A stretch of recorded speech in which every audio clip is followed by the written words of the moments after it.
All right, like I was saying, welcome to the Oh None Demand Everything podcast. I got my brother, my cousin in the building, now known as Papi Duck. But we got to get the the background on, you know, who who you were before Papi Duck, and you know what I'm saying. We gotta go.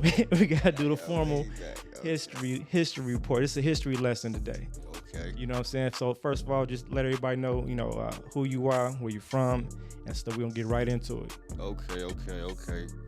Of course, I'm Papi Duck, man. I used to go by Young Shine, Chicago, South Side, East Side, South Burbs, really from all over, man.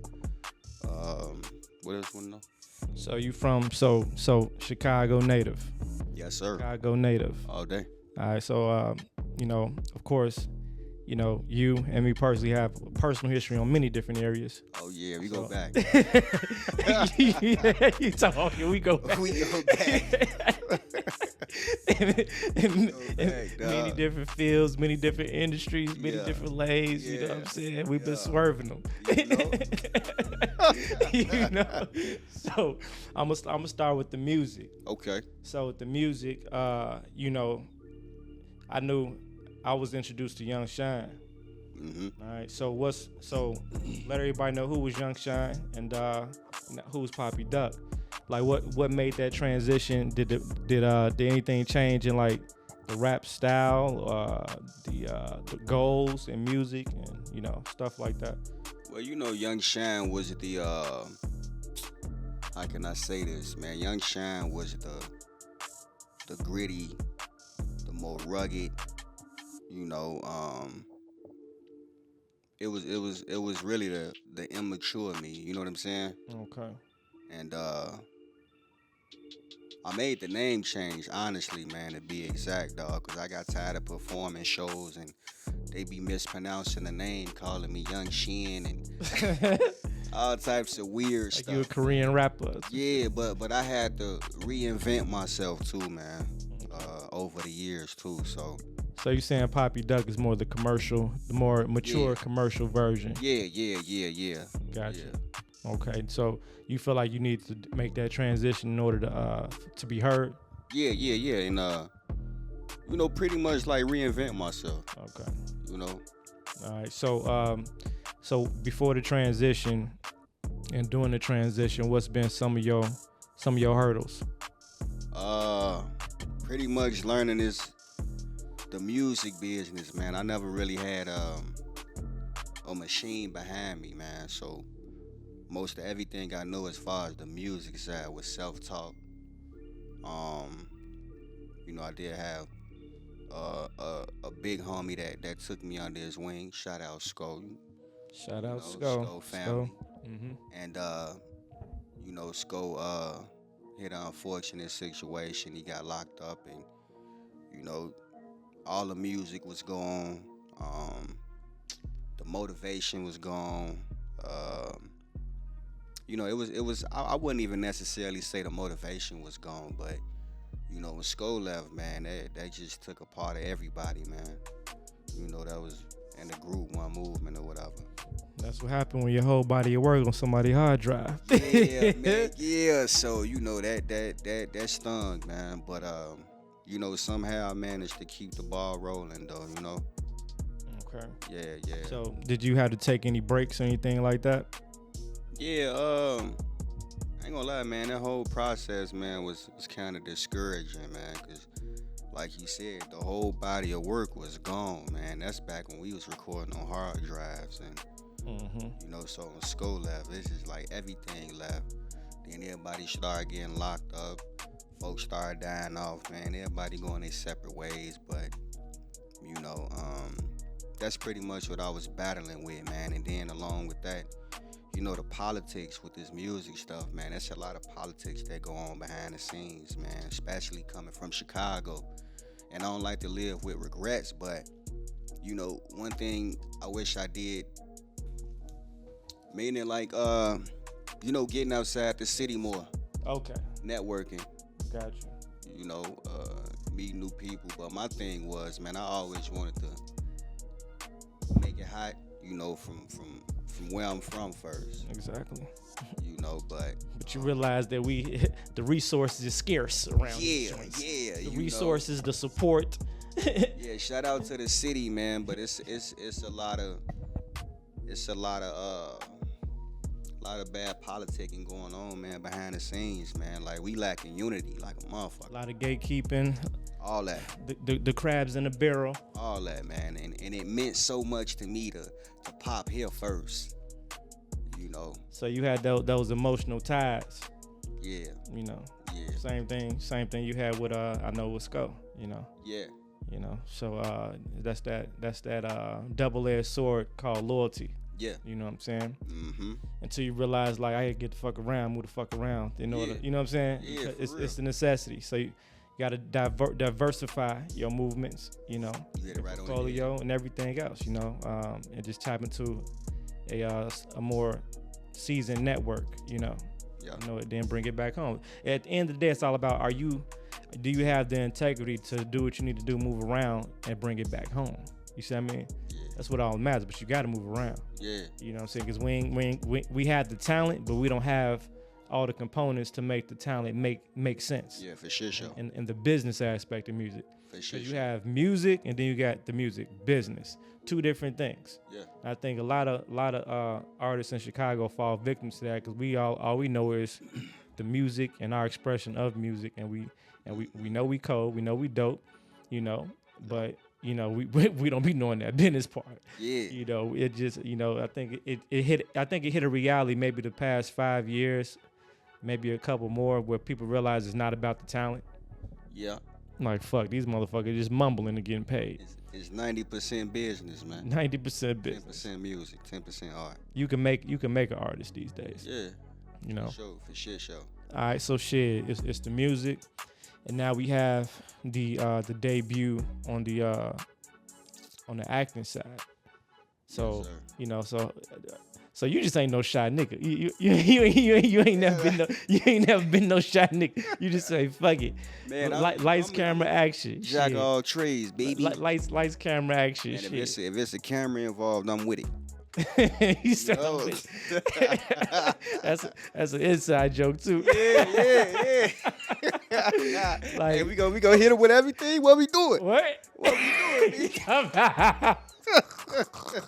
Hey, we got. Oh shit! This for the turn to the new Club Shay. Hey, what we?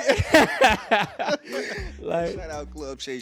Hey, y'all have no idea. We done did a lot of shit. We done did a lot of shit, like on some don't give a fuck, let's do it. You know what I'm saying? Like trying to get into the industry has multiple doors. You know what I'm saying? Yeah. And niggas did at least tried the front, the back, the side, and the top window. Everything. Facts. You know what I'm saying? Sell it. You know what I'm saying? So you know what I'm saying? Sure. Corporate espionage, you know what I'm saying? You know what I'm saying? Having inside men and shit, like, man, it's tough though. You know, it doesn't get easy until you move up out of here though and start moving around, traveling. I think, you know, for sure. I'm gonna let you give whatever you want to give because I gotta, you know. I mean, we both are part of the same story, a lot of shit, you know. But I would say that, what do you want to share? Okay, let me ask you this question. All right. So people see what you showed them on you know, people see what we showed them on social media and stuff like that. But people, that's just a fraction of who we are and our experiences and things like that. Mm-hmm. So I want you to personally reveal maybe something that people just don't know unless they was tapped in what you doing that time. Man, I tapped into the porn industry, huh? Okay. I tapped into the porn industry, but you know, it wasn't longly invested in. You know, it was something I got in and got out. Let me ask you something, because of course I was there. You know what I'm saying? I was in the business aspect of that. Yeah. I asked myself this question too a lot, and it's like, what if the checks were bigger? You know what I'm saying? Like what if we was doing it and it's like the checks was bigger. You know what I'm saying? When we was in that industry or whatever like that, because you know, for me, it was like, all right, behind the scenes production stuff like that. It's like, all right, you know, it's like it's almost being the one in the room making the minimum wage and waiting for your next big film. Yeah. Just like an artist waiting for his next big record. Yeah. You know what I'm saying? And I think vice versa. You see what I mean? Yeah. So it's like, you know, and for me it was like just waiting for the bigger check. And I think if we was getting bigger checks and bigger opportunities, we probably would have had a longer experience in that industry, and that could have really changed a lot of direction we ultimately end up going into. What you think? I have to agree. Especially around that time, man. You know, especially around that time, we was way younger. Yeah. You know what I'm saying? Hungry, man. You know. So trying to get it by any means. So this was how many years ago? Had to be 2016, 15. Damn, I'm almost 10 fucking years ago. Yeah. Shit. Yeah. Niggas was tapped in. just trying whatever. Jack all trees, baby. Yeah.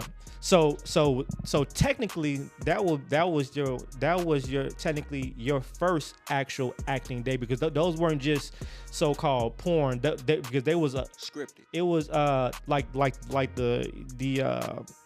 the high class. Yeah. Scripted. Playboy acting. You see what I mean? Not just no bang bang ski type shit. You right. Yeah, that was your official acting debut. I never looked at it like that. You right. Damn. That's crazy, right? I had to say that. Yeah, back in 2015, 16. Because technically speaking, to be honest with you, so you made your debut, and you know, well, we made our debut in the industry. And based upon the standard in which we were in within that industry, trying to make our way as a new production company in the industry, because we was producing a new product. We was showing people a new way to watch porn. Remember, 3D. For the record, we was the first niggas doing 3D porn. Pause. You see what I mean? Like seriously. You know. Like going from state to state to all the major colleges. Yeah. You know what I'm saying? Campaigning, passing out the 3D glasses. Yeah. You know, and it was really a big deal. Like nobody, shout out to my aunt, you know what I'm saying? Nobody could actually replicate what we was doing because we owned the patent for it. You know what I'm saying? Mobile 3D. So it could have really been a big thing. You see what I mean? Like it could have accidentally been, and you could have been. It was only a few people on the roster. We were the first ones to do it. You know, the first ones to do it. And it was no competition in our arena. It was just, you know, some aspects of management and stuff like that. But I think if we had some more key players as far as understanding the business aspect on how to connect the dots and play the appropriate affiliate relationships, it'd have been definitely would have took off. Easy. It went out of here. Easy. You know, so it went out of here. Honestly, a lot of the doors that we cracked open could have been that dough. You know what I'm saying? It could have been that one. Yeah. It could have been. You know what I'm saying? Yeah. It's crazy, you know, and we believed it too. Shit, you know, at that time because we knew the value of it, you know. And people be like, "Oh, porn, whatever." Honestly, I don't think you was, and I wasn't. It wasn't. We was in the porn industry, but we wasn't really looking at the aspect of so-called the sex part. You see what I mean? Exactly. That shit was business like a motherfucker. Exactly. That's all it was. That shit was business like a motherfucker. Business. And it was the excitement of being a part of that. Like you said, 3D porn. Yeah. Come on, man. You knew it was a no-brainer. As far as it's a no-brainer, you know? That was a big deal. It was a big deal. Yeah, man. All right. So we passed that, and then you actually start. You hit your second debut in the traditional film. Yeah. And so what was the first film? If I can remember, was it The Shy? Empire. I was doing background. Oh, okay, cool. Yeah, I did background on Empire. How was that? Did background. It was, you know what, man? A lot of my experiences, it just be so, man. My life's so crazy because stuff just fall in my lap, man. But it was pretty dope, man. Like it was. I actually okay. Let me rewind. My acting experience really started with me doing a skit, man. Shout out my boy Woochie, man. You might be shout out watching. Woochie. Uh, my boy used to do funny skits, man, funny ass skits. And he hit me up one day. He wanted me to be a part of it. And the skit ended up coming out. It was nice. It was a nice skit. Mm-hmm. I'm like, damn, I really could do this.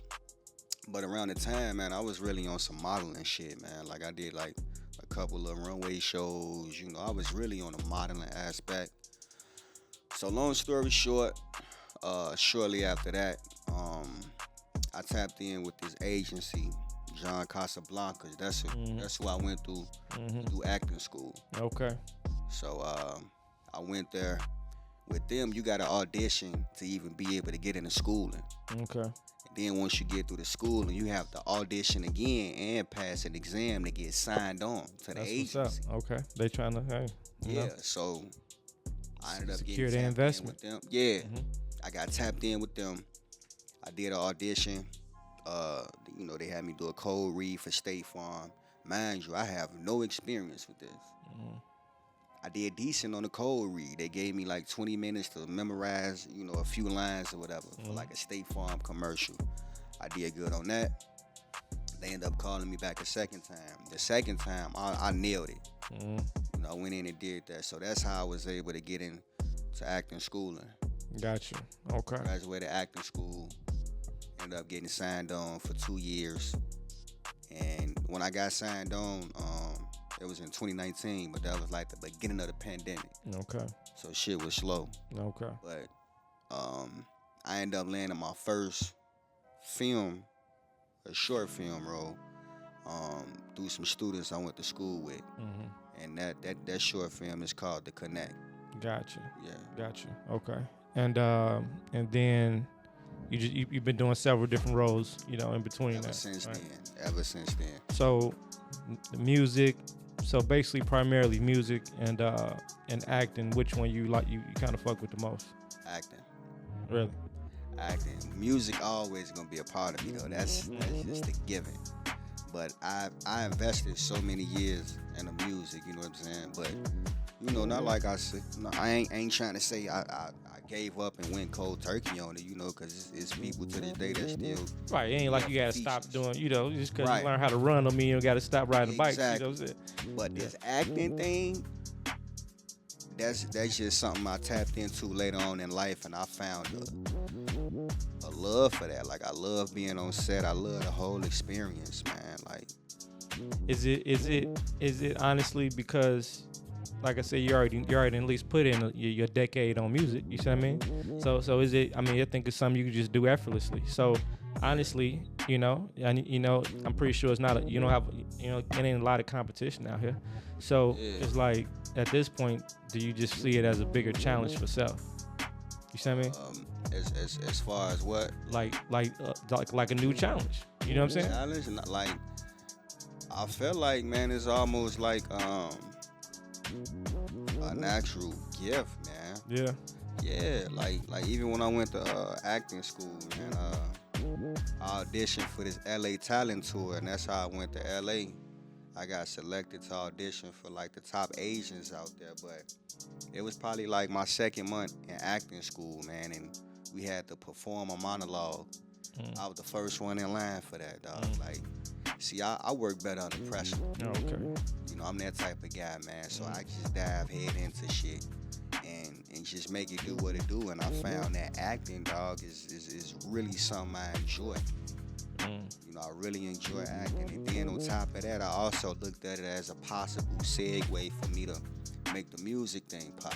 For sure. It's another avenue. It's all connected. And it ain't overly saturated. Like I don't hang with too many people that do the acting thing. I know people now that I've been in film. I've rubbed elbows and met people, but that really in the lane that's saturated, man. It ain't. Yeah, you know, music is heavily saturated. Right, exactly. So yeah, you add more value to your whole artistry as a whole, you know, and they're gonna look at that. Yeah, it was strategic planning too. Understood. Everything gotta be strategic. Exactly. So so what's been some type of, you know, some obstacles, you know, jumping in that industry and trying to, you know, build up your, you know, your record on that. Well, as far as acting, Yeah. You know, landing roles in general, landing bigger roles, you know, negotiating contracts, you know. Yeah. Being on set. I mean, the biggest obstacle to me, man, as far as my acting career goes, was the whole pandemic thing, man. Oh, okay. That slowed up a lot of things. And like I said, I got signed in 2019 to a 2-year contract, but that was the beginning of the pandemic. So everything was real slow, man. So I never really got a chance to, you know, land acting work through the agency. But by me rubbing elbows and networking with people, I kind of freelanced and did my own thing after my contract was up. Okay. You know, so yeah, man, I'm just blessed to know people, and it's important to get out here and network, man, and rub elbows. That's how I honestly been staying afloat and getting movie offers, man. And I actually just got through wrapping up a film called Bria. Okay. We're gonna have a premiere for that in January, and that's expected to come out when they say around the springtime of 2025. I'll bet it up. All right. Sir. Be on the lookout for that. So what's the next move, next projects? You know. The next project, I got an offer to play a lead role. Filming for that is set to start in December. Okay. You know, so I'm definitely working, man, and trying to crank these projects out for sure, man. That's what's up, Joe. Yes, sir. Crazy. Your ass be tapped in, I swear. Everywhere, You man. know. Everywhere. All right. So what advice would you give some young entrepreneurs, artists, and stuff like that that's trying to tap into the music and is trying to tap into acting and stuff like that, specifically from Chicago? Okay, as far as the music aspect goes, man, well, actually, as far as the music and the acting goes, man, outsource.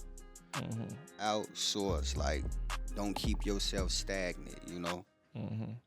It's important to get outside your reach, man. Get outside your state, man, and you know, just get love from other people in other states, man. Gotcha. Very important. So they got to move around. Yeah, stay grounded, stay consistent. Don't stay local. Yeah. Okay. Don't stay local. Don't stay local. Yeah, I think that's the key. I think it'd be hard for people to ignite, you know, the fire to just move around. You know what I'm saying? You know, because a lot of people not comfortable with traveling yet. Yeah. You know what I'm saying? Or traveling or moving around dolo. Sometimes you got the beginning of your mission sometimes gonna be dolo. Yeah. Ain't gonna be nobody on that ride with you. That too. You know? Shit, and being comfortable with that shit. Like, fuck it. And then it's like, you know, coming up from where we come from, you know, it's people that ain't been past downtown Chicago, man. You know. And they just started doing that. Right. They they barely coming off they block, man, or within a 3-block radius, man. But we got to get out that mindset, though. The world is a lot bigger than that, y'all. Man, it's the only way to the top, man. You know what I'm saying? When you move out that box, your mind is gonna open up to, you know, for real, broaden your horizon, greater perspectives on life. Yeah. And get you the opportunity to meet other people. Yeah. You know what I'm saying? People is people. Your relationships is everything. Yeah. You know? And another thing, man, tap into credit, man. Learn credit.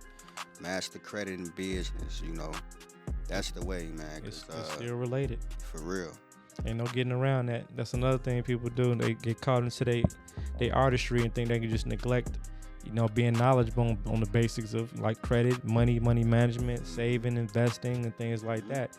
You know, you have to take care and manage your personal business in order to be successful in any traditional business, because that shit gonna leak and pour over, you know, and affect your business in a negative way. So take care of your personal business, take care of your business, and stay away from the fuck shit. I was just about to say that. Glad you said that, man. You got to watch how you present yourself to the public, man, you know, because It may seem like it, but we don't post everything on social media. Hell no. You know what I'm saying? You gotta make sure you keep yourself marketable. Exactly. Make sure that You shit know. add up. Exactly. You know. Well, talk about you can't be out here trying to think you finna get a contract with CoverGirl if you got nothing but goddamn twerk videos on your goddamn Exactly. video. Make it make sense. Make it make sense, B. Make it make sense, B. Come on, man. So That's too, man. Stay marketable. To grounded. stay marketed. Don't. I mean, you can't. The way the internet be, you be collecting data. There's no washing that shit away. There's no washing shit away. It was this one chick that was in the porn industry, and they had a picture of like 10 niggas in a room and shit. And and she just got married and stuff like that. So she trying to, talking about she in some type of, foundation, and she would she would appreciate if everybody would respect her new lifestyle and way of living, and just trying to, talking about remove all this shit, all the data from the internet. I'm like, girl, that ain't happening. What's done is done. Yeah, that goose is cooked. You cannot be a track runner and think we just gonna clean the street for you. You better do a lot of Christian work after that. You got if you did 10 years of getting piped by 10 niggas simultaneously, you better do 10 years of Hold on though. I know somebody who did it. Well, guess. You know. Everybody know. Somebody did it. Black China. Oh. You're right. Black China. You're right. But you got to you got to lay that icing on that cake. Yeah. But this is the thing though. I think is that we don't forget nothing. I think the world can forget and push it back. Depends on if you cold enough to market yourself and you just start pushing so much other shit in people's face, they tend to forget it. Yeah. You see what I mean? Yeah, that makes sense. Yeah, just like, the Kardashians and all them, everybody, majority of people are, bums and sluts out here. You see what I mean? It's like, but if you just, remarket yourself, remarket or rebrand it, depending on how much dirt you got out here, depending on how much good shit you got to put out there and do it consistently. So people like, damn, I forgot this motherfucker. Then it's like low key Superhead's there. You know what I'm saying? It's like Kareem. You know what I'm saying? It's like we know for a fact. Yeah. It's like, but even though you can never erase that shit, man. I'm sorry. I'm sorry. I'm always gonna look at you.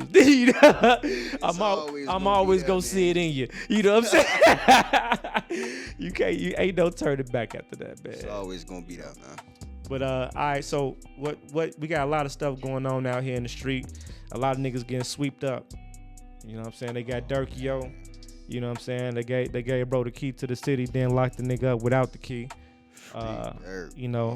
Word on the street, they just ran up in Jay Prince's house. I just got that news today.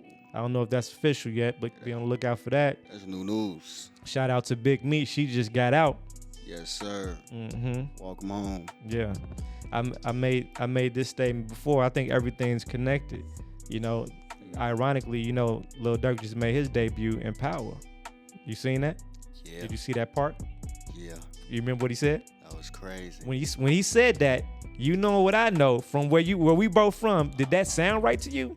Did that feel right to you? That was crazy, bro. When I seen him, first of all, I couldn't really. It was hard to kind of. I didn't believe it. It's like, I see what you're doing. You know what I'm saying? It's like, then when I heard the words, I'm like, y'all actually wrote this in a script for him to say? Yeah, that was. Bro, you can't. He